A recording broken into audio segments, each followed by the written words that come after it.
না জানলে হাত কামড়াবেন। 2026 সালে ভারতের টেস্ট সূচি প্রকাশ্যে। বন্ধুরা, আপনারা যদি দেখতে চান তার ভিডিওটি শেষ অবধি দেখতে হবে।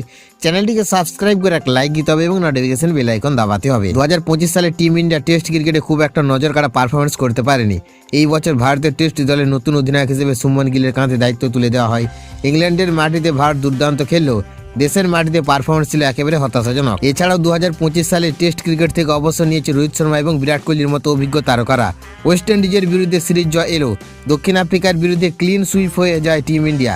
এই ব্যর্থতার ফলে বিশ্ব টেস্ট চ্যাম্পিয়নশিপ ফাইনালে ওঠার রাস্তা আরও কঠিন হয়ে পড়েছে। এই পরিস্থিতিতে 2026 সালের টেস্ট সূচি ভারতীয় দলের জন্য অত্যন্ত গুরুত্বপূর্ণ হতে চলেছে। 2026 সাল শুরু হবে সীমিত ওভারের ক্রিকেট দিয়ে। নিউজিল্যান্ডের বিরুদ্ধে সিরিজের পর অনুষ্ঠিত হবে টি-20 বিশ্বকাপ। এরপর মার্চ মাস থেকে শুরু হবে আইপিএল শেষ হতে জুন মাসে আফগানিস্তানের বিরুদ্ধে ঘরের মাঠে একটি ঐতিহাসিক টেস্ট ম্যাচ খেলবে টিম ইন্ডিয়া। যদিও এই ম্যাচটি বিশ্ব টেস্ট চ্যাম্পিয়নশিপের অন্তর্ভুক্ত নয়। বিশ্ব টেস্ট চ্যাম্পিয়নশিপে 2026 সালে ভারত মোট 2টি টেস্ট সিরিজ খেলবে। 2টি সিরিজই হবে বিদেশের মাটিতে। প্রথমে শ্রীলঙ্কার বিরুদ্ধে 2 ম্যাচের টেস্ট সিরিজ, এরপর অক্টোবর নভেম্বরে নিউজিল্যান্ড সফরে আরও একটি 2 ম্যাচের টেস্ট সিরিজ খেলবে শুভমন গিলের দল। বর্তমানে WTC পয়েন্ট টেবিলে টিম ইন্ডিয়া 6ষ্ঠ স্থানে রয়েছে। ফাইনালে পৌঁছাতে হলে বাকি প্রতিটি ম্যাচ জিততে হবে, যা নিঃসন্দেহে বড় চ্যালেঞ্জ।